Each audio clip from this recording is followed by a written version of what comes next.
Spending time at the pool is a great way to have fun with your kids and get a little exercise too. But it's important to know what kind of safety equipment to have on hand in case of an emergency. Marnie Renison spoke with water safety expert Eldon Lampson to find out more. Eldon, thanks so much for joining me today. Thanks for having me. You know, in the summertime, when the sun comes out, my kids love to play in the pool. But is there something that I can do to assure that the pools are safe enough for my kids? Definitely. One of the biggest problems is unsecured pool areas. The majority of drownings happen when children get into areas that aren't under adult supervision. The best way to prevent that is having fencing around all four sides of the pool, and that gates are self-latching and locking. Okay, and what about those safety nets or pool covers? Do they essentially do the same thing to keep kids out? Definitely not. Pool covers and safety nets provide a false sense of security to pool owners. They don't provide drowning prevention. Kids that get into a pool unsupervised, if they get on top of them, they're not able to support their weight.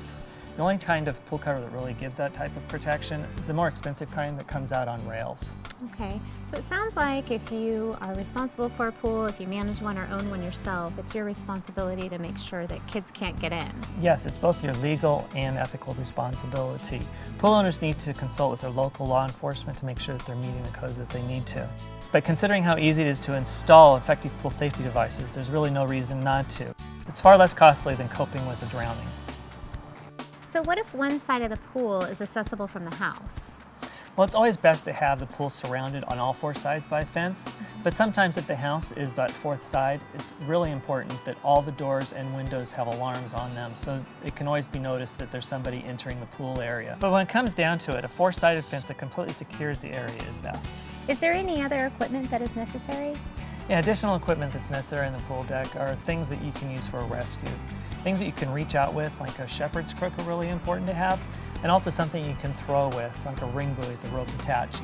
It's also really important to have approved personal flotation devices on hand, and then always have a phone on deck, pre-programmed to 911 in case there is an emergency. Anything else?